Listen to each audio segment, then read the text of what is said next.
hvala vam što ste sa nama. Zaboravite na rernu i tiganj. Danas spremamo najbržu mini picu ikada. Pizza tortilja u fritezi. Brže ne može.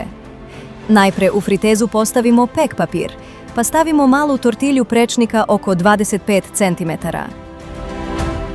Premažemo je sokom od paradajza ili kečapa. Zatim dodatno položimo još jednu tortilju. Ponovo premažemo paradajz sokom.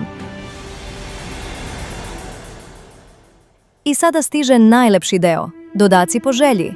Mi smo dodali šampinjone, svež paradajz i masline. A ako još niste, zapratite nas, jer ovakvih brzih recepata ima još mnogo.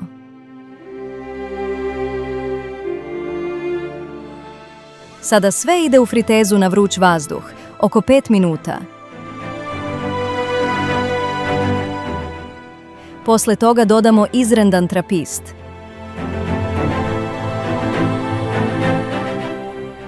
Vratimo još 2 do 3 minuta. Miris je neverovatan.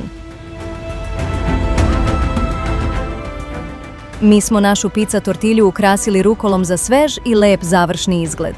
Prijatno! Hvala što ste gledali. Zapratite nas za još super jednostavnih i ukusnih ideja.